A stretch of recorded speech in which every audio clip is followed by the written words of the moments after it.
Topic कर रहे थे हम फाइनल अकाउंट। फाइनल अकाउंट में हमने ट्रेडिंग, प्रॉफिट एंड लॉस और बैलेंस शीट से रिलेटेड क्वेश्चंस ऑलरेडी कर लिए हैं, ठीक है ना। इसमें कुछ और पार्ट देखते हैं, थोड़ा सा आगे का लेवल। हालांकि छोटे छोटे से क्वेश्चंस होंगे, उनको कैसे सॉल्व करते हैं। जो बड़े क्वेश्चन है उनमें से कोई एक पार्ट दे देगा सॉल्व करने के लिए, प्रोविजन फॉर डाउटफुल डेट से रिलेटेड, बैड डेट से रिलेटेड, इस तरह का। तो वो पार्ट हम सॉल्व करेंगे। अच्छा, एक टॉपिक और देखो पहले। जब स्टॉक मिसिंग, कभी कभी क्या होता है, ओपनिंग स्टॉक नहीं दिया होता या फिर क्लोजिंग स्टॉक गिवन नहीं होता, तो ओपनिंग या क्लोजिंग स्टॉक निकालना पड़ेगा। अब ओपनिंग या क्लोजिंग स्टॉक कैसे निकालेंगे जब क्वेश्चन में गिवन ना हो। एक बार हम अपने ट्रेडिंग वाले फॉर्मेट को रिवाइज करते हैं, देन देखते हैं स्टॉक कैसे निकलेगा। तो जब भी हम ट्रेडिंग अकाउंट बनाते थे, trading and profit and loss account, तो ऊपर वाला जो अकाउंट होता था वो ट्रेडिंग अकाउंट होता था। उसमें सबसे पहले आता था हमारा to opening stock. Opening stock के बाद से आता था यहाँ पर परचेज। परचेज के बाद क्रेडिट साइड में आता था यहाँ पर सेल्स, इनकम है क्योंकि, और क्लोजिंग स्टॉक यहाँ पर आता है, राइट, क्लोजिंग स्टॉक। साथ में यहाँ पर अगर मैं बात करूँ तो वेजेस या फिर कोई अदर डायरेक्ट एक्सपेंस, मतलब कि फैक्ट्री एक्सपेंस, कोई भी फैक्ट्री का एक्सपेंस डेबिट साइड में आ जाएगा, राइट। जो भी खर्चे होंगे वो क्या होंगे, हमारे डेबिट साइड में आ जाएंगे। डिफरेंस जो भी निकलता था वो क्या निकलता था ट्रेडिंग अकाउंट से, वो हमारा ग्रॉस प्रॉफिट निकलता था। जो भी डिफरेंस आता था वो क्या आता था, हमारा जीपी, ग्रॉस प्रॉफिट, ठीक है। अब देखो, जब परचेज मिसिंग हो या ओपनिंग स्टॉक मिसिंग हो या सेल्स मिसिंग हो तो कैसे कैलकुलेट करोगे। एक फॉर्मूला होता था कॉस्ट ऑफ गुड सोल्ड का, अगर किसी को याद है तो बताओ। सीओजीएस का क्या फॉर्मूला होता था कॉस्ट ऑफ गुड सोल्ड का।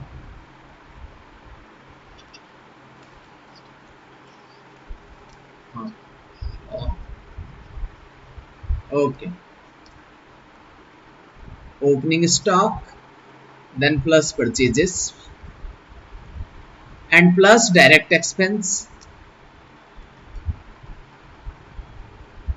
और माइनस क्लोजिंग स्टॉक। इस फॉर्मूले को यूज करके हम सीओजीएस निकाल लेते थे, क्लोजिंग स्टॉक। या फिर इसके अलावा एक और फॉर्मूला होता था सीओजीएस का, कॉस्ट ऑफ गुड सोल्ड का एक और फॉर्मूला होता था, याद रखना, sales minus gross profit. Sales में से अगर आप ग्रॉस प्रॉफिट को लेस कर देंगे, difference will be called cost of good sold, ठीक है। सेल्स में से जीपी को हटा दो, जो भी डिफरेंस आएगा वो क्या होगा, हमारा कॉस्ट ऑफ गुड सोल्ड होगा। आपको जब परचेज मिसिंग होगी या ओपनिंग स्टॉक मिसिंग होगा या क्लोजिंग स्टॉक मिला मिसिंग होगा तो सीओजीएस दिया होगा, सीओजीएस नहीं दिया होगा तो सेल्स गिवन होगी, सेल्स गिवन होगी, साथ में जीपी का परसेंटेज भी गिवन होगा। तो सेल्स में से जीपी माइनस करना, क्या निकल के आ जाएगा, cost of good sold. Cost of good sold का फिर ये वाला फॉर्मूला पुट कर देना, ओपनिंग गिवन होगा, परचेज गिवन होगा, डायरेक्ट एक्सपेंस गिवन होगा, सीओजीएस भी गिवन होगा, जो निकल के आएगा वो क्लोजिंग स्टॉक निकल जाएगा। तो इन फॉर्मूले की हेल्प से मैथमेटिकल्स थोड़ा सा यूज करके, हम मैथमेटिक्स का सम वगैरह लेस वगैरह करके हम क्या निकाल लेंगे, ओपनिंग या क्लोजिंग विच इज मिसिंग, जो भी मिसिंग होगा वो हम कैलकुलेट कर लेंगे यहाँ से, राइट। तो ये याद रखना, सिंपल सा क्या करना पड़ेगा आपको, क्लोजिंग स्टॉक भी निकालना पड़ सकता है।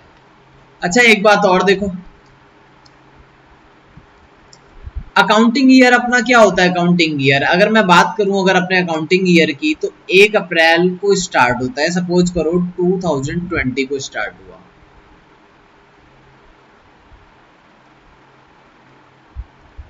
अपना कोई ईयर 1 अप्रैल 2020 को स्टार्ट हुआ, राइट। तो वो खत्म कब होगा, 31 मार्च 2021। देखो, ओपनिंग स्टॉक 1 अप्रैल 2020 को जो होगा वो हमारा ओपनिंग स्टॉक होगा। 1 अप्रैल 2020 को जो भी होगा वो हमारा क्या होगा, ओपनिंग स्टॉक होगा। और 31 मार्च 2020 को जो भी होगा वो क्लोजिंग स्टॉक होगा, राइट। आप ट्रेडिंग आराम से बना लोगे, लेकिन क्वेश्चन में लिखा है 31 मार्च 2020 को हम स्टॉक रिकॉर्ड करना भूल गए, क्लोजिंग स्टॉक रिकॉर्ड नहीं है क्वेश्चन के अंदर।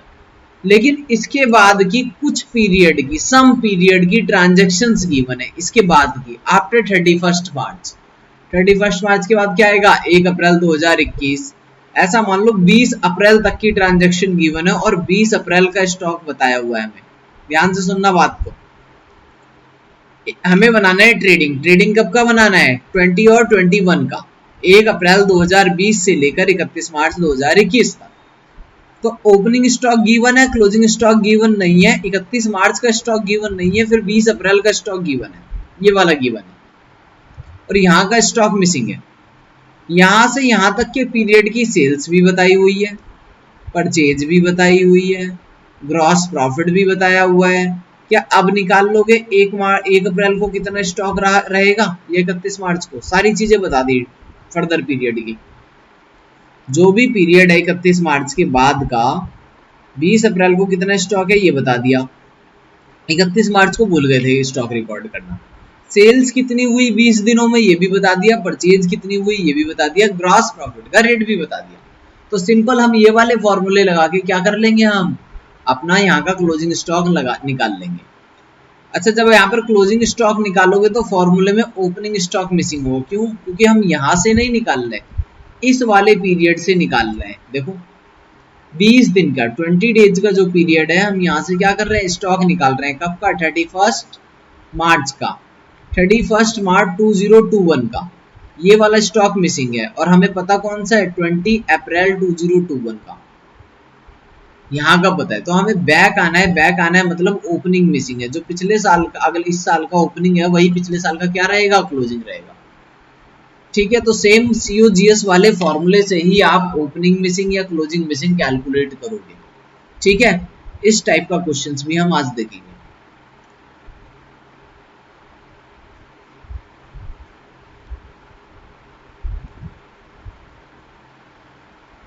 ठीक है, तो फॉर्मूला क्या था हमारा, एक बार और देख लो। कॉस्ट ऑफ गुड्स सोल्ड का फॉर्मूला क्या है, opening stock plus purchases plus direct expense minus closing stock. बाकी COGS का एक और फॉर्मूला है, सेल्स माइनस ग्रॉस प्रॉफिट। ठीक है,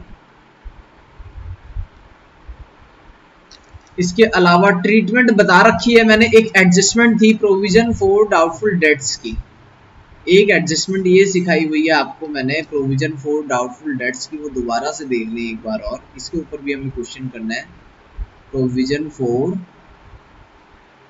डाउटफुल डेट्स। इसको हम P&L में कहां पर रिकॉर्ड करते थे, डेबिट में। और ओल्ड वाला अगर प्रोविजन होता था, मैंने बोला था आपको कहां पर रिकॉर्ड कर देना इसको, क्रेडिट में। इसके अलावा बैड डेट्स होते थे, बैड डेट्स हमेशा कहां पर आते हैं, प्रॉफिट एंड लॉस के डेबिट साइड। और बैड डेट रिकवर होगा तो कहां पर आएगा, एनी आइडिया। अगर किसी को बैड डेट रिकवर दे रखा है किसी क्वेश्चन में, तो उसका क्या ट्रीटमेंट करेंगे आप, बैड डेट्स रिकवर का। ओके, डेटर्स पे क्या इंपैक्ट पड़ेगा इसका,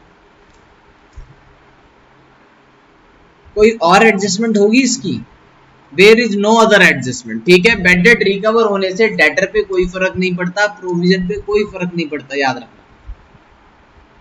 ठीक है, बैड डेट रिकवर होने से डेटर्स पे या फिर प्रोविजन पे कोई फर्क नहीं पड़ता, फर्क तभी पड़ेगा जब बैड डेट्स होंगे।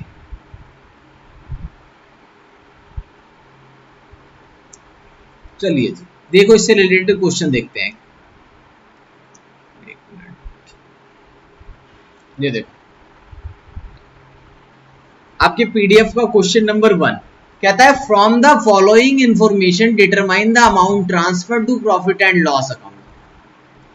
From the following information determine the amount transfer to profit and loss account. Question ने इतनी बात बोली हुई है, डेटर्स गिवन है ओपनिंग के, और सॉरी ओपनिंग के कह रहा हूँ, क्लोजिंग के 50,000 रुपीज के, प्रोविजन भी गिवन है 4,000, ओपनिंग का प्रोविजन गिवन है, बैड डेट्स ये भी गिवन है। Return of recovery of bad debts, ये भी गिवन है।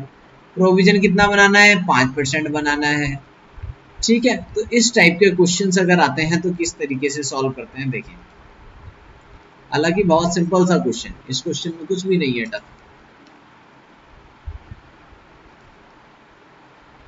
लो जी, कोई बता सकता है कितना प्रोविजन बनेगा डेटर्स के ऊपर? प्रोविजन का अमाउंट कितना आएगा अगर मैं प्रोविजन बनाऊं तो डेटर्स के ऊपर? 2500। ओके, चलो देखो, जब मैंने आपको पीएनएल बताया था तो मैंने बोला था आपको प्रोविजन जो पहले से दे रखा हो वो कहां पे रिकॉर्ड कर दो? क्रेडिट में, राइट, ओल्ड वाला। बेड डेट्स कितने हो गए? 1000 रुपए के हो गए, कोई बात नहीं, यहाँ पे रिकॉर्ड कर दो बेड डेट 1000 रुपए के। रिकवरी ऑफ बेड डेट्स 1000 रुपए के, बेड डेट रिकवर।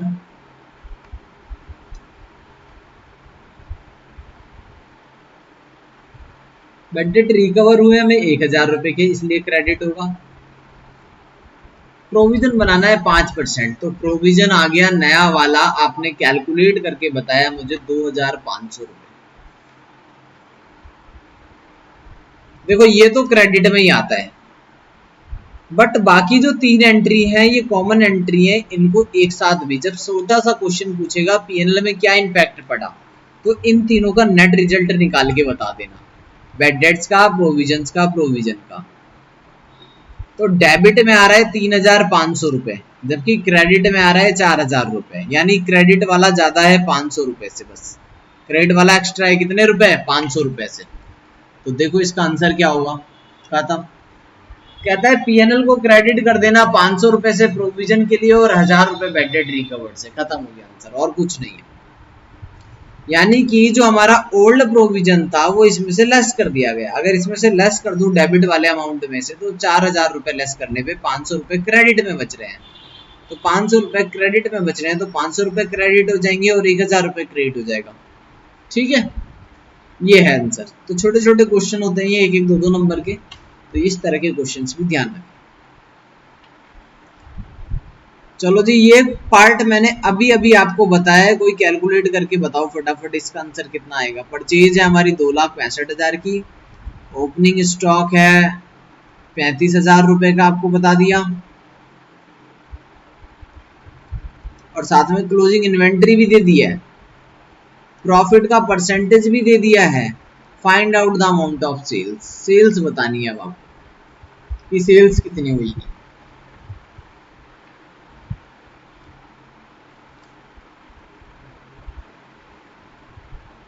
लो जी,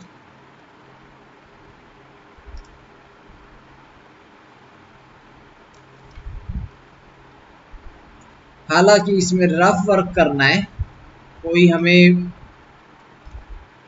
ये नहीं आ रहा, 3,20,000 नहीं आ रहा। अच्छा, ओके, ट्रेडिंग अकाउंट बनाएंगे, इसमें हम लिखेंगे ओपनिंग स्टॉक। फॉर्मूला लगा के करना है वैसे ये क्वेश्चन, ट्रेडिंग अकाउंट नहीं बनाना आपको। ओपनिंग स्टॉक है आपके पास 35,000 का, purchase opening plus purchase 2,65,000 minus closing stock 60,000। Sales मुझे निकालनी है, सेल्स मिसिंग है ये, और जीपी कितना है हमारा 25% ऑन सेल। जीपी कितना है 25% ऑन सेल्स।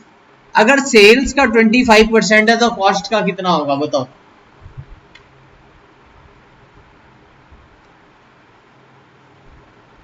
तो सबसे पहले हम निकालते हैं cost of goods sold, opening 35,000 plus purchase 2,65,000 रुपए माइनस क्लोजिंग स्टॉक 60,000 रुपए। तो ये कितना आ गया हमारा 60,000, 2,40,000 रुपए।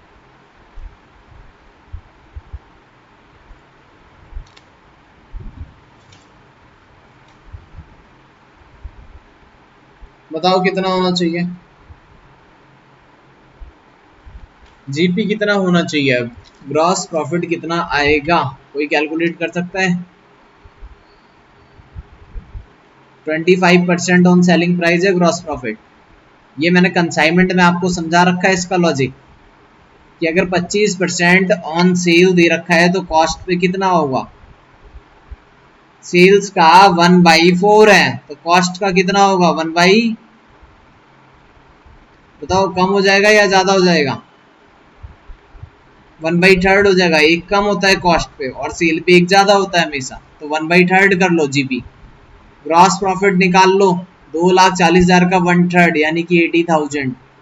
अगर ग्रॉस प्रॉफिट 80,000 है तो सेल्स कितनी आ जाएगी, 3,20,000। बताओ किसी को डाउट है तो, किसी को इसमें कोई प्रॉब्लम है तो बताएं कैलकुलेशन में। सबको आ गया ग्रॉस प्रॉफिट कैसे निकला है 80,000? सेल्स का हमने क्या कर दिया 1/3। किसी को 1/3 ना समझ में आ रहा हो कि 1/3 क्यों लिया तो भी बताओ, क्योंकि 25% बोला है सेल के ऊपर तो कॉस्ट के ऊपर 1/3 होगा। ठीक है, आ गया मतलब सबको समझ में? ठीक है, जिसको ना समझ में आए वो ऐसे भी कर सकता है, cost plus GP equal to sales. Sales missing है तो 25% ऑफ एक्स। सीओजीएस पता है हमें, सीओजीएस कितना था, एक मिनट, सीओजीएस हमारा था 2,40,000 रुपए। सीओजीएस लिख सकते हैं। अब इस इक्वेशन को सॉल्व करोगे तो एक्स की वैल्यू अपने आप 3,20,000 आ जाएगी, कोई दिक्कत नहीं। ठीक है, यहां से भी सॉल्व कर सकते हो।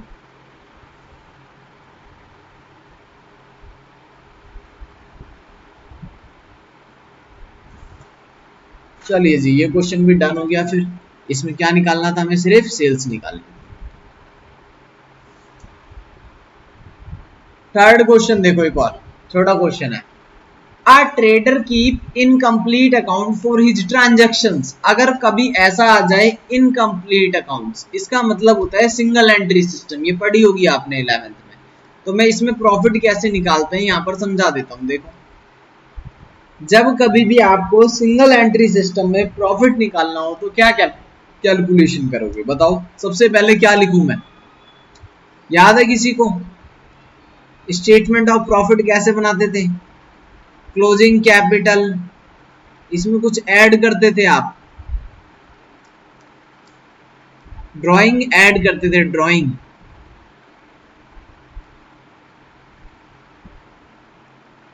और एडिशनल कैपिटल माइनस करते थे। एडिशनल कैपिटल क्या कर देते थे, माइनस। तो जो भी डिफरेंस निकलता था उसको बोलते थे हम एडजस्टेड कैपिटल। इसमें से माइनस करते थे हम ओपनिंग कैपिटल, तो प्रॉफिट आ जाता था। अगर प्रॉफिट चाहिए तब ये लगाना है, और कुछ मिसिंग होगा तो नॉर्मल कैलकुलेशन करेंगे। एडजस्टेड कैपिटल में से क्या माइनस करते थे हम, ओपनिंग कैपिटल, तो डिफरेंस क्या आ जाएगा, प्रॉफिट।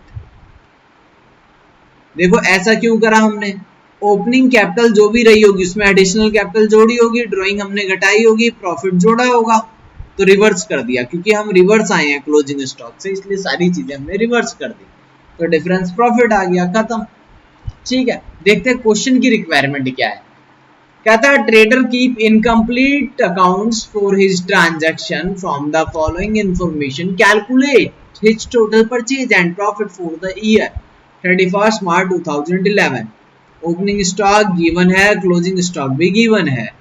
कैश सेल्स 1,05,000 रुपए की है। फिर उसके बाद क्रेडिट सेल्स 4,15,000 रुपए की है।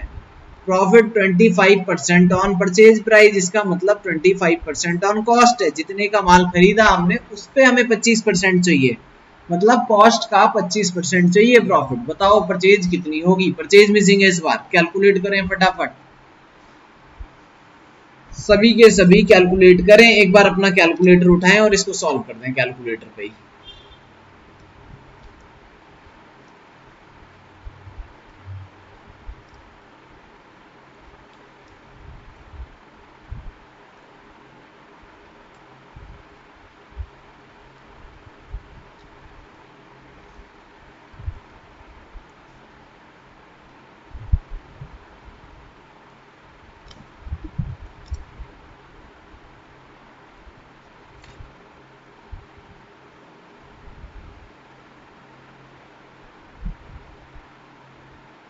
Opening stock 55,000। नहीं आया किसी का आंसर अभी तक? Closing stock 62,000। सेल्स भी आपको पता है 1,05,000 और 4,15,000, तो 4 और 1 5,20,000। परचेज नहीं पता। अगर परचेज नहीं पता तो परचेज निकाल लो, क्या दिक्कत है? ग्रॉस प्रॉफिट तो पता है आपको, परचेज मिसिंग है बट ग्रॉस प्रॉफिट तो दिया हुआ है। ग्रॉस प्रॉफिट कितना? 25% ऑन कॉस्ट। इस बार 25% है कॉस्ट का। 25% मतलब कितना? 1/4। तो सेल का कितना होगा बताओ? सेल का कितना होना चाहिए फिर? सेल का होगा 1/3। ओ सॉरी, गलत कर दिया मैंने, 1/5। हाँ 1/5। अगर कॉस्ट का 1/4 है तो सेल का 1/5 होगा। तो 5,20,000 डिवाइडेड बाई 5, 1,04,000। डिफरेंस आ जाएगा क्या? जीपी आ गया। अब जीपी आ गया तो डिफरेंस निकाल दो, परचेज आ जाएगी। 5,20,000 प्लस 62,000, 5,82,000। अच्छा, ट्रेडिंग तभी बनाना है जब क्वेश्चन में मांगे, वरना आपको ट्रेडिंग नहीं बनाना है। इसको तो रफ वर्क में निकालना था। ठीक है, 4,23,000 आ गया परचेज। रफ वर्क में कैसे निकालेंगे देखिए। सेल्स आपको पता चल गई। सेल्स कितनी पता चली है? सेल्स गिवन है 5,20,000 रुपए। जीपी भी पता चल गया था, जीपी 1/5 है इसका। तो ग्रॉस प्रॉफिट आ गया 104। अगर ग्रॉस प्रॉफिट आ गया तो कॉस्ट ऑफ गुड्स सोल्ड भी तो निकाल लोगे। कैसे निकालोगे? सेल्स में से ग्रॉस प्रॉफिट हटा दो, difference will be called cost of goods sold. 5,20,000 में से 1,04,000 रुपए लेस कर देने हैं तो आ जाएगा 4,16,000 रुपए सीओजीएस। दूसरा वाला फॉर्मूला लगा दो सीओजीएस का।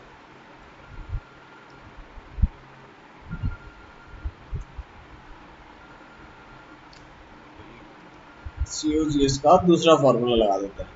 देखो सीओजीएस का क्या फॉर्मूला लगेगा फिर।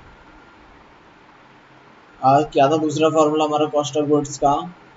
Opening plus purchase minus closing.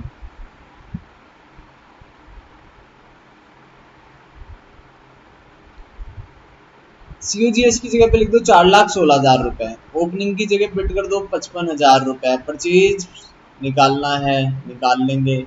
Closing given है 62,000। डिफरेंस अपने आप आ जाएगा 4,23,000। ठीक है, 4,16,000 में से 55,000 लेस कर देना, 62,000 ऐड कर देना, अपने आप आ गया 4,23,000। बताओ किसी को समस्या है तो?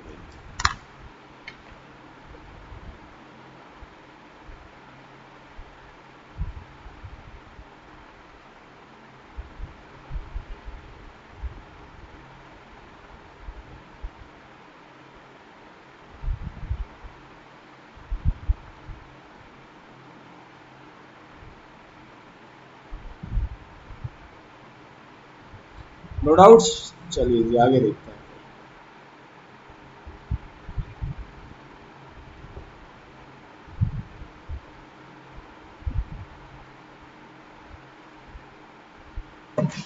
अगला पार्ट क्या है देखते हैं। तो ये 3 क्वेश्चन थे जिसमें परचेज मिसिंग है, किसी में सेल्स मिसिंग है, किसी में प्रोविजन बनाना है। इस टाइप का क्वेश्चंस मैंने आपको समझा दिया। ठीक है, इस टाइप के क्वेश्चंस भी एग्जाम में 3-4 नंबर की वेटेज रखते हैं एग्जाम्स के पर्पज से। तो बड़े क्वेश्चंस में भी ये एंट्रीज आ सकती है। बड़े क्वेश्चंस में कैसे आती है देखें। एक क्वेश्चन तो मैं अभी करा दूंगा और एक क्वेश्चन खुद से कर लेना। क्वेश्चन नंबर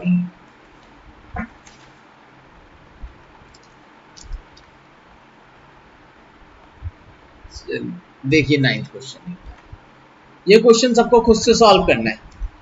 ठीक है, जो भी हमारी नेक्स्ट क्लास होगी मैं टाइम वगैरह बता दूंगा। अभी एक आध क्लास और ऑनलाइन होगी तो उसके बाद फिर ऑफलाइन ले लेंगे। बट फिलहाल इस क्वेश्चन को खुद से सॉल्व कर लेना नेक्स्ट क्लास से पहले। जो भी क्या दिया हुआ है इसमें, एक्सट्रैक्टेड बैलेंस दे रखा है, कुछ सारी चीजें दे रखी हैं, फिर एडिशनल इंफॉर्मेशन भी दे रखी है। पहली एडिशनल इंफॉर्मेशन दे रखी है परचेज इंक्लूड सेल्स रिटर्न 2575, ठीक है, and sales include purchase return, तो ठीक है, परचेज में से माइनस कर देंगे, सेल्स में से माइनस कर देंगे, तो सेल्स रिटर्न परचेज रिटर्न है। गुड्स विड्रॉन ड्राइंग हो जाएगी। Wages paid in the month of April for installation of plant and machinery 450, गलती से मैंने कहाँ डाल दिया, वेजेस अकाउंट में डाल दिया, वेजेस से हटाओ इसको, मशीनरी में ऐड कर देना। अगला फ्री सैंपल गुड्स दिए हैं 825 के, इसको परचेज में से लेस कर देना और अपने पीएनएल में डेबिट कर देना। प्रोविजन बनाना है 5% और डेटर्स को डिस्काउंट का भी प्रोविजन बनाना है 2.5%। डेप्रिसिएशन लगाना है मशीनरी पे 15% ऑन फर्नीचर, मशीनरी पे 15% एंड फर्नीचर पे 10%। लास्ट एंट्री देखें जिसके लिए मैंने क्वेश्चन रीड करवाया है, उस एंट्री को देखो जिसके लिए क्वेश्चन रीड कराया गया है। तो देखें ध्यान से, कहता है bank overdraft is secured against hypothecation of stock, यानी कि मैंने स्टॉक के अगेंस्ट बैंक से ओवरड्राफ्ट ले रखा है। Bank overdraft outstanding, bank overdraft क्या है, आउटस्टैंडिंग है, जो भी है वो कितना है, 80% of real value of stock, stock की वैल्यू का 80% है। नहीं आया समझ, यानी अगर मेरे पास 50 लाख रुपए का माल है तो बैंक मुझे कितना ओवरड्राफ्ट देगा बताओ, 80% देगा, मतलब कि 40 लाख। आपको ये बात नहीं बताई जाएगी स्टॉक कितना है, आपको ये बता दिया जाएगा ओवरड्राफ्ट कितना है, स्टॉक निकाल लो, फिर कोई बात नहीं।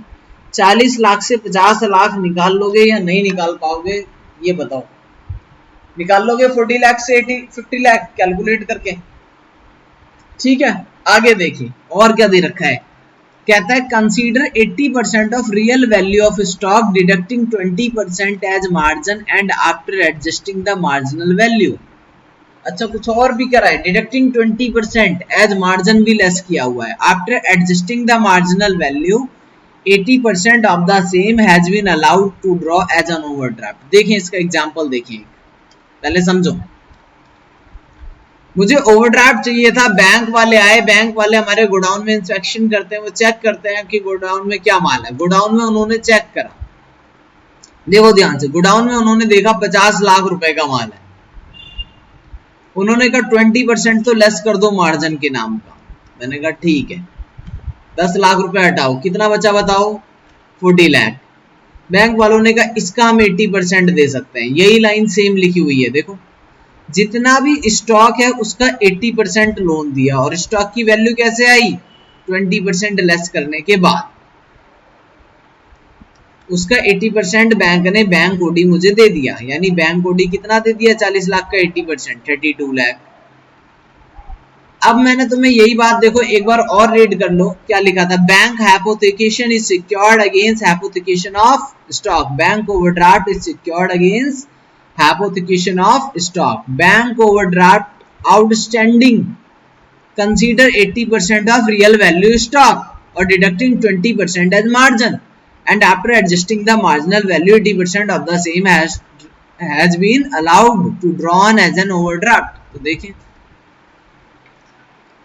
तो अब 32 लाख का अगर ओवरड्राफ्ट है, ओवरड्राफ्ट कितना है, अगर ओवरड्राफ्ट 32 लाख रुपए का है तो बताओ स्टॉक कितना होगा, कैसे निकालोगे 50 लाख, कैसे कैलकुलेट करोगे, 32 लाख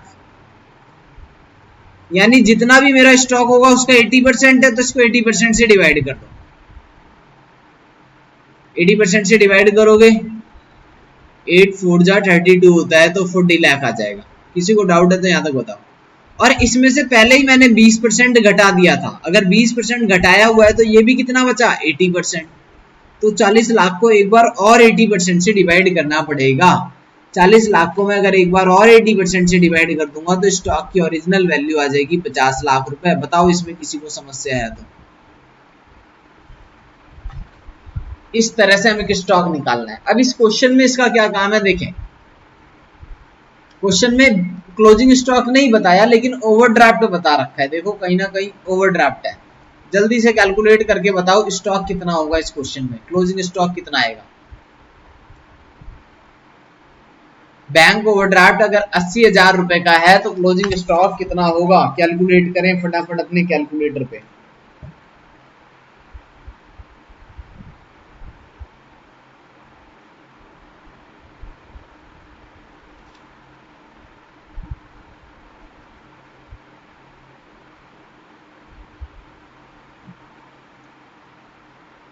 क्या वो नहीं निकल रहा है? ये बहुत सिंपल है, तो फटाफट कैलकुलेट करो। बैंक ओडी अगर 80,000 है तो क्लोजिंग स्टॉक कितना होना चाहिए इस लाइन के अकॉर्डिंग। क्वेश्चन में गिवन है कि बैंक ओवरड्राफ्ट 80,000 का है, बैंक ओडी कितने का है, 80,000 का लिखा है ना यहाँ पर देखो। 80% of the same allowed has been overdraft, stock का 80%, तो स्टॉक कितना होगा, इसको डिवाइड कर लो 80% से। कहता 80,000 को 80% से डिवाइड करा, आ गया 1,00,000 रुपए, और 1,00,000 में से भी हमने 20% घटा रखा है तो एक बार और 80% से डिवाइड कर लो, तो आ गया 1,25,000 रुपए। क्लोजिंग स्टॉक 1,25,000 रुपए लेना जब इस क्वेश्चन को सॉल्व करोगे तो क्लोजिंग स्टॉक कितना होगा इस क्वेश्चन के अंदर, 1,25,000 रुपए। अगर किसी को इसमें डाउट है तो बताएं फटाफट से कि क्लोजिंग स्टॉक 1,25,000 है। अगर अभी भी नहीं समझ आया तो बताओ, ठीक है। तो ये मान डन आ गया होगा समझ में, ठीक है। आगे देखते हैं फिर।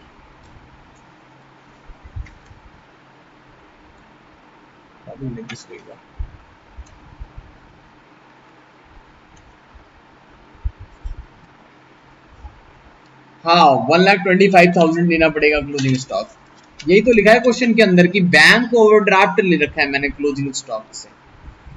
जो भी क्लोजिंग स्टॉक है उसको मैंने क्या करा रखा है, हाइपोथिकेशन करा रखा है, मतलब बैंक्स के उसके क्लोजिंग स्टॉक के अगेंस्ट में लोन लिया हुआ है, मोर्टगेज करा के एक तरह से। तो बैंक वालों ने लोन कितना दिया है मुझे, 80% दिया है स्टॉक का, स्टॉक की रियल वैल्यू का। और स्टॉक की रियल वैल्यू कैसे काउंट करते हैं वो, 20% लेस करने के बाद। यानी कि 1,25,000 रुपए का मेरे पास अगर स्टॉक था तो देखो उन्होंने क्या किया होगा, 1,25,000 में से पहले 20% माइनस किया होगा, 20% माइनस करूंगा तो 1,00,000 आ जाएगा। इसको कहते हैं वो रियल वैल्यू। और रियल वैल्यू का क्या करा फिर उन्होंने, 80% मुझे लोन दे दिया, 80,000 बस खत्म। अब लोन का अमाउंट बताया हुआ है, स्टॉक का निकालना था, तो हमने दो बार 80,000 को 80% से डिवाइड किया, 1,00,000 आया। अगेन 80% से डिवाइड किया, 125,000 आ जाएगा। तो क्लोजिंग स्टॉक इसमें आपको 125,000 ही लेना है।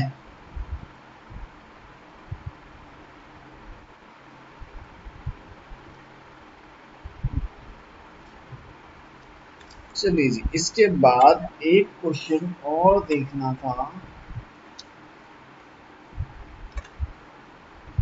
सारे क्वेश्चन हो जाएंगे अगर वो क्वेश्चन आपने खत्म कर लिया तो। ये वाला क्वेश्चन मैं करा देता हूँ फटाफट आपको। 13 क्वेश्चन कहता है, from the following particular prepare trading and profit and loss account of mister R. Mister R का क्या बनाना है, ट्रेडिंग पीएनएल बनाना है, ठीक है। बिल्डिंग मशीनरी फर्नीचर ये सारी चीजें दे रखी है। You are required to provide depreciation building पे 5%, मशीनरी पे 25%, फर्नीचर पे 10% per annum. Provision for doubtful debt is to be made 5% on sundry debtors. Mister R manager है, कमीशन चाहिए उसको 10% और net profit after charging his commission. Closing stock was not taken, जैसे मैं अभी बता रहा था वैसे ही आ गई वो एंट्री। क्लोजिंग स्टॉक इन्होंने नहीं लिखा, निकालना पड़ेगा, बट 31 मार्च को नहीं लिखा, ठीक है। पर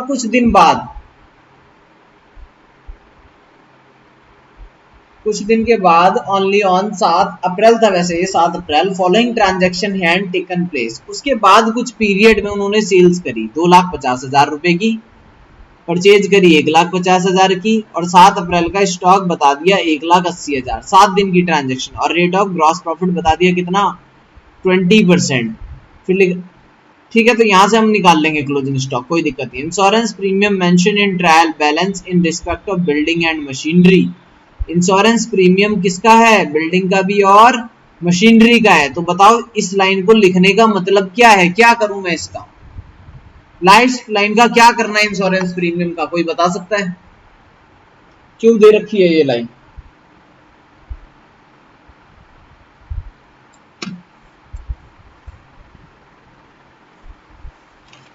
इस लाइन का क्या काम है क्वेश्चन में, बताएं क्या समझ में आया इस एडजस्टमेंट से?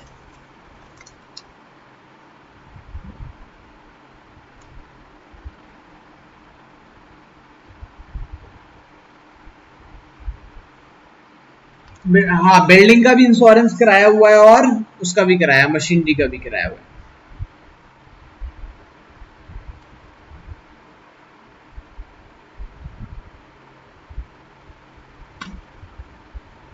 इंश्योरेंस प्रीमियम दिया होगा ऊपर कहीं, इंश्योरेंस प्रीमियम गिवन है 10,000, देखो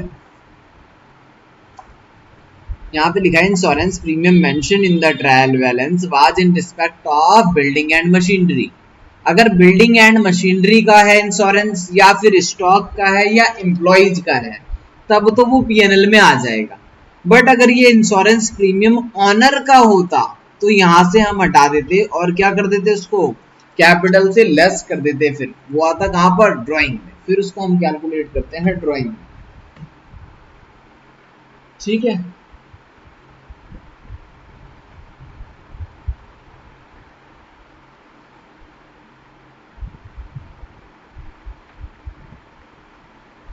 चलिए जी देखिए इस क्वेश्चन को सॉल्व करते हैं पूरा फुल फ्लैश क्वेश्चन एक फटाफट से। तो एक मिनट, ये 13 क्वेश्चन हमारा,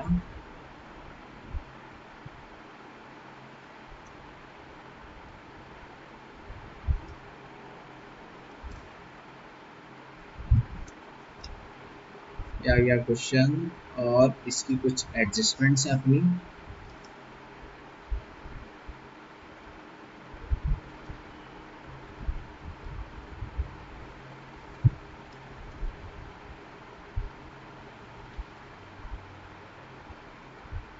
ठीक है, डन।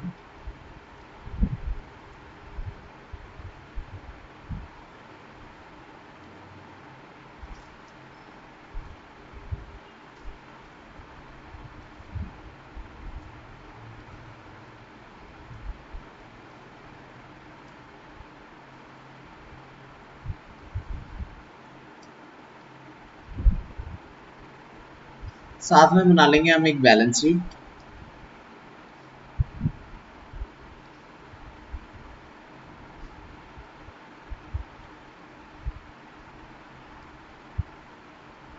एक बन जाएगी अपनी balance sheet, assets rupees and liability.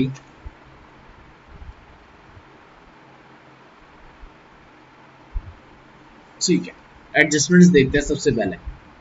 Adjustments में क्या क्या गिवन था, रीड आउट करते हैं। पहली एडजस्टमेंट में लिखा हुआ है, इन्होंने क्या लिखा है देखें, एक मिनट,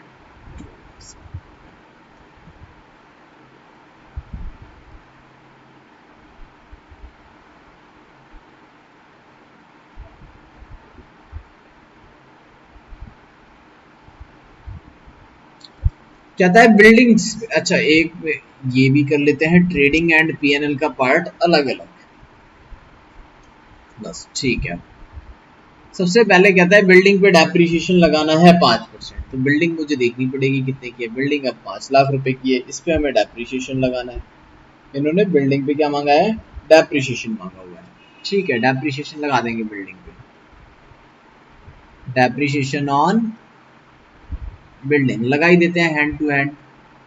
बिल्डिंग कितने की अपनी, 5 लाख रुपए की बिल्डिंग है, तो 5 लाख पे 5% डेप्रिसिएशन लगा दो। बिल्डिंग 5 लाख, 5 लाख का 5% कितना आ जाएगा? 25,000 का डेप्रिसिएशन। तो बिल्डिंग कितने की बचेगी? 4,75,000 रुपए की।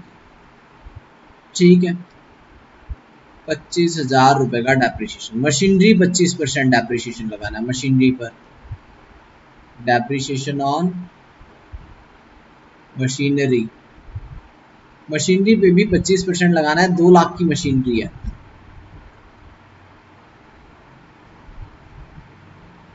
देखो मशीनरी अगर 2 लाख रुपए की है तो डेप्रिसिएशन कितना लगेगा? 25% के हिसाब से 50,000 रुपए का डेप्रिसिएशन लग जाएगा इसके ऊपर। 25%, 25 दूनी 50, तो मशीन बचेगी 1,50,000 की।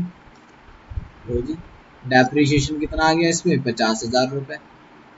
फिर कहता है फर्नीचर पे लगा दो 10%। फर्नीचर भी 1,00,000 रुपए का है, तो डेप्रिसिएशन ऑन फर्नीचर, फर्नीचर पे भी लगा दिया 10,000 का 10%, 1,00,000 का 10%, 10,000 रुपए। फर्नीचर की एंट्री कर दो। फर्नीचर अगर 1,00,000 रुपए का था, 10% डेप्रिसिएशन लग गया 10,000 का, तो फर्नीचर कितना बचा? फर्नीचर बच गया 90,000 रुपए का। 3 एंट्री डन। बिल्डिंग खत्म, मशीनरी खत्म, फर्नीचर खत्म, यहाँ से एडजस्टमेंट भी खत्म। प्रोविजन बनाना है 5% ऑन डेटर्स पे, तो ठीक है बना देंगे प्रोविजन। प्रोविजन डेटर्स पे बनाना है कितने परसेंट का? 5% का, तो बना देंगे। डेटर चेक करने पड़ेंगे मुझे कितने क्या है। डेटर से और कोई एडजस्टमेंट तो थी नहीं। डेटर कितने का है? देखो 5 लाख का, बस प्रोविजन बना के दे रहा है। बहुत सिंपल सा क्वेश्चन है। डेटर 5 लाख का है, प्रोविजन बना देना है 5%, इस पे खत्म कहानी। 5% प्रोविजन की जरूरत है 25,000, तो डेटर बचेगा 4,75,000 का। कोई और एडजस्टमेंट थी नहीं क्वेश्चन में, तो प्रोविजन बन गया हमारा 25,000 रुपए। डेटर्स की भी कहानी खत्म। मैनेजर को कमीशन देना है 10%, निकाल लेंगे। क्लोजिंग स्टॉक नहीं दिया, वो निकाल लेंगे। ठीक है, तो ठीक है, क्लोजिंग स्टॉक अभी कैलकुलेट करते हैं। इंश्योरेंस प्रीमियम को भी देखते हैं। तो कैश एट बैंक, बैंक में 90,000 और कैश इन हैंड 10,000। तो बैंक लिखो पहले, बैंक लिखो 90,000, कैश लिखो 10,000। ठीक है, 18% लोन लिया हुआ है हमने 3 लाख रुपए का। 3 लाख रुपए का लोन लिया हुआ है। 1 जून को लोन लिया था, तो बताओ इंटरेस्ट कितना आएगा?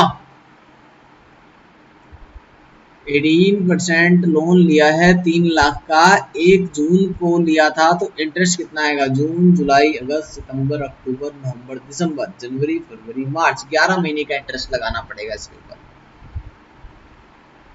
तो इंटरेस्ट ऑन लोन तो खर्चा होता है, कितने रुपए आएगा इंटरेस्ट ऑन लोन? कैलकुलेट करें और बताएं। नहीं हुआ कैलकुलेट? भाई कैलकुलेटर वगैरह साथ रखा करो। 3 लाख का 18% इंटू में 11/12, ठीक है ना? कितने महीने का लगा देंगे हम? 1 जून से लगाएंगे पूरा का पूरा। 1 जून से लेकर कहाँ तक? 31 मार्च तक का, जितना भी लोन लिया है हमने। जून, जुलाई, अगस्त, सितंबर, अक्टूबर, नवंबर, दिसंबर, जनवरी, फरवरी, मार्च।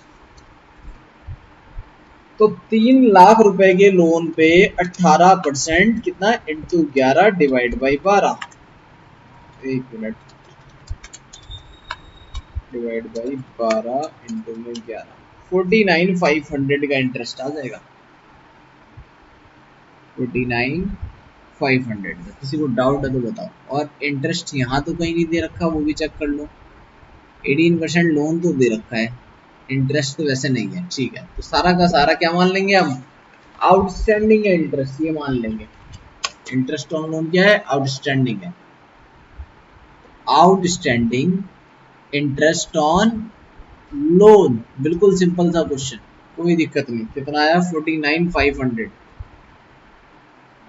49,500। अगली एंट्री, कैपिटल गिवन है। हाँ, कैपिटल गिवन, क्या चीज बताओ?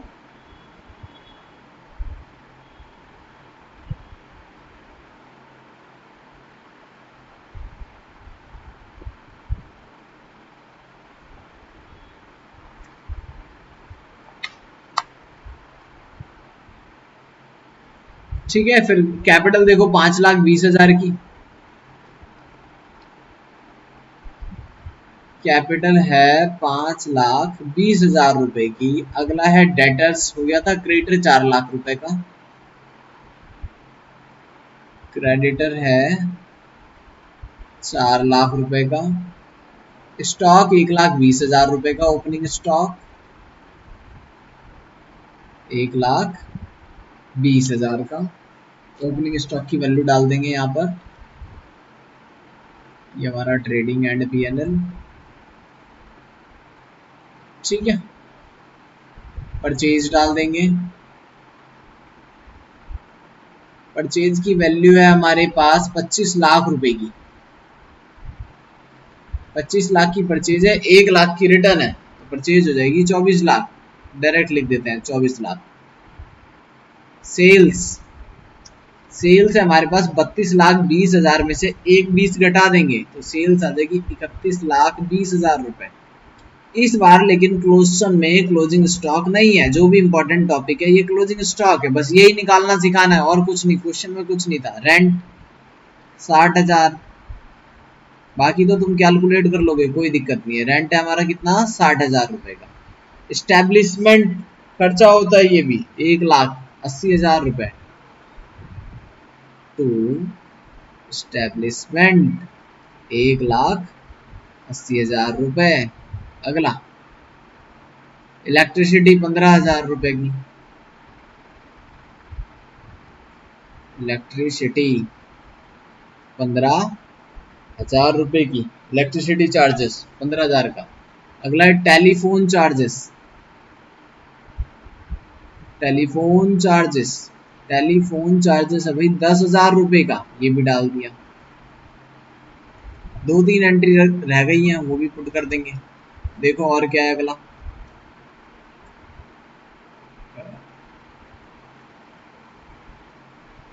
टेलीफोन तक हमने डाल दिया था। Commission on sales, commission on sales है 30,000 रुपए का। तो कमीशन ऑन सेल्स 30,000 रुपए का।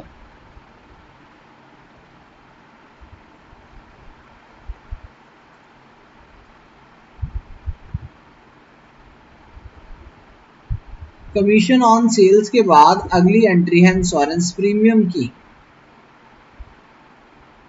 और इंश्योरेंस तो फर्नीचर, मशीनरी और बिल्डिंग का था, फिर तो यहाँ पर आएगा ये 10,000 रुपए।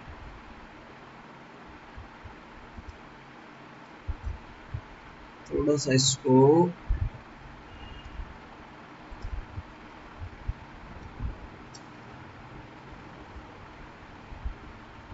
नेक्स्ट एंट्री में क्या है ये देखते हैं एक बार।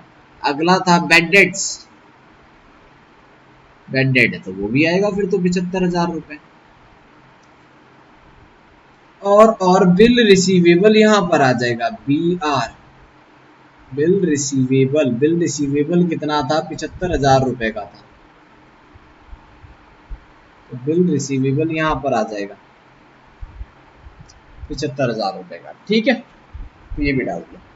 अब बताओ किसी एंट्री में कोई समस्या है तो। क्लोजिंग स्टॉक नहीं मिला लेकिन हमें, क्लोजिंग स्टॉक हम निकाल लेंगे, कोई दिक्कत नहीं। देखो इस एडजस्टमेंट को देखो और क्लोजिंग स्टॉक भी देखो, सीखे भाई। 1 अप्रैल से 31 मार्च तक, यहां से यहां तक तो ठीक है। 1 अप्रैल से अगर मैं बात करूं 31 मार्च तक कोई प्रॉब्लम नहीं है, बट 31 मार्च को जो क्लोजिंग स्टॉक लिखना था वो इन्होंने नहीं लिखा। अगर क्लोजिंग स्टॉक नहीं लिखा तो कैलकुलेट करना पड़ेगा। कैसे कैलकुलेट करेंगे वो देखिए। ठीक है, 31 मार्च को अगर क्लोजिंग स्टॉक ना लिखा हो तो यहाँ का क्लोजिंग स्टॉक में मिसिंग है, बट कुछ दिन बाद का स्टॉक दे रखा है। सेल्स करी हमने इस पीरियड में 2.5 लाख रुपए की, बता दी। इस पीरियड में परचेज करी 31 मार्च के बाद, ये भी बता दिया, 1,50,000 की। और 7 अप्रैल को स्टॉक कितना है ये भी बता दिया। 7 अप्रैल को स्टॉक कितना है बताओ, 1,80,000 रुपए। तो इन 7 दिनों की कैलकुलेशन कर लो। 7 दिनों में बताओ COGS कैसे निकालोगे आप, सेल्स माइनस जीपी करके। तो सेल्स में से जीपी हटा दो तो क्या आ जाएगा, कॉस्ट ऑफ गुड सोल्ड आ जाएगा। जीपी कितने परसेंट है, 20% है, तो 20% करो 2.5 लाख का, 2.5 लाख का 20% कितना आता है, 50,000, तो बचेगा ये 2 लाख रुपए। सीओजीएस का फॉर्मूला लगा दो, opening plus purchase minus closing वाला। इन 7 दिनों की कैलकुलेशन कर रहे हैं हम।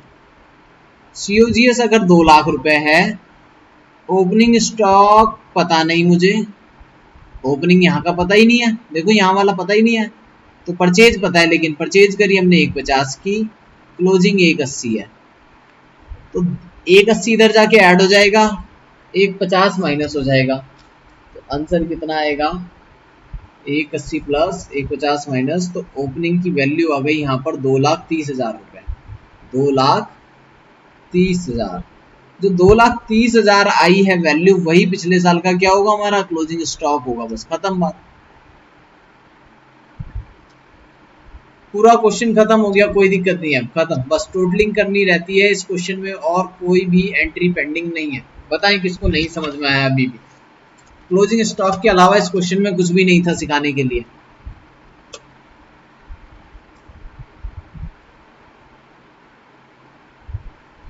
अभी कैलकुलेट कर लेता हूँ इंटरेस्ट, अच्छा इंटरेस्ट की कह रहे थे तुम, अभी निकाल लेते हैं एक बार।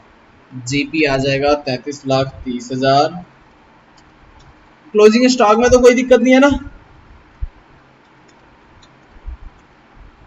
ये आ गया हमारा जीपी 8,10,000,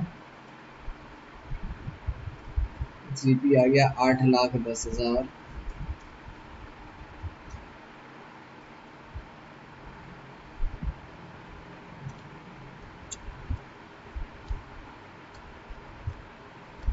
अच्छा ये कह रहे हो 45, अच्छा मंथ शायद गलत गिन लिया, जून जुलाई अगस्त सितंबर अक्टूबर नवंबर दिसंबर जनवरी फरवरी मार्च, अच्छा 10 महीने का इंटरेस्ट लगाना था, 11 का लगा दिया था, तो 3 लाख पे ठीक कर देते हैं, 18% इन डिवाइड बाई 12 इंटू में 10, 45,000 आएगा, बिल्कुल सही बात है।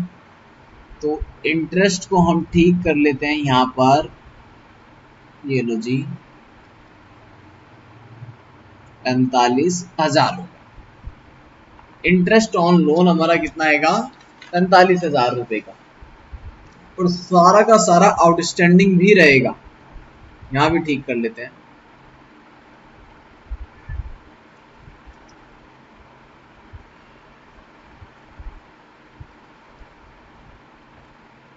आउटस्टैंडिंग इंटरेस्ट आ जाएगा हमारे पास 45,000 रुपए।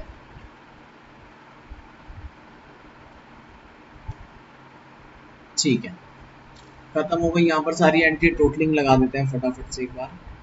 मैनेजर को कमीशन देना था, कितने परसेंट था, मैनेजर कमीशन 10% चाहिए था, ठीक है अभी निकाल देते हैं, इसका टोटल करते हैं, साथ में निकाल देते हैं मैनेजर का कमीशन।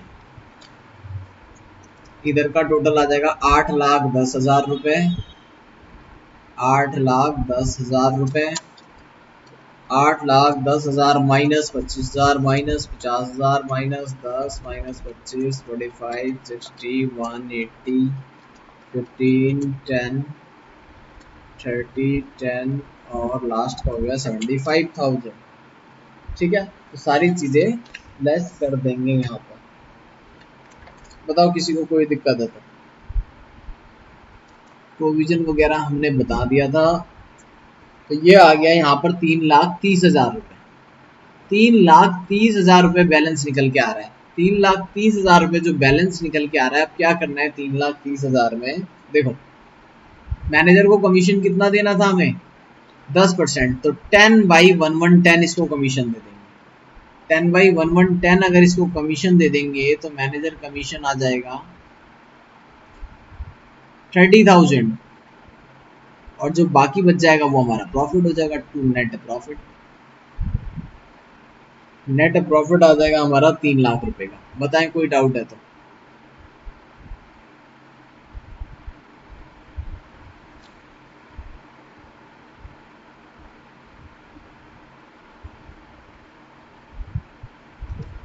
ठीक है, 3 लाख रुपए का प्रॉफिट कैपिटल में ऐड कर देंगे। नेट प्रॉफिट आया है 3 लाख रुपए का, ये हम कैपिटल में क्या कर लेंगे, अपनी ऐड कर लेंगे। ठीक है, और मैनेजर कमीशन कितना था वो भी लिख देते हैं। मैनेजर कमीशन आउटस्टैंडिंग है, क्योंकि आउटस्टैंडिंग ही माना जाएगा उसको, तो मैनेजर कमीशन आ गया यहाँ पर 30,000। अच्छा, बैलेंस शीट में भी लिखना पड़ेगा वो क्लोजिंग स्टॉक जो हमने निकाला था। क्लोजिंग स्टॉक कितना निकाला था ऊपर, 2,30,000 रुपये। 2,30,000 यहाँ भी लिखना पड़ेगा। टोटल कर देते हैं, 8,20,000 प्लस 30,000 प्लस 3 लाख का लोन, 45,000 का इंटरेस्ट, 4 लाख रुपए क्रेडिटर, 15,95,000 रुपए। ठीक है, 15,95,000 रुपए।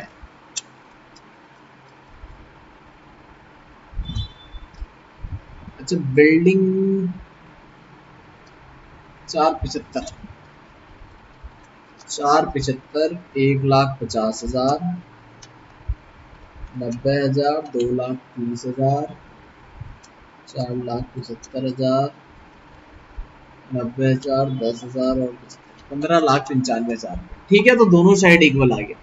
एक क्वेश्चन जो मैंने इससे पहले रीड कराया है वो खुद से सॉल्व कर लेना। ठीक है, यहाँ तक। तो आज की क्लास में इतना ही, ये क्वेश्चन करा दिया और बाकी मैंने छोटे छोटे क्वेश्चन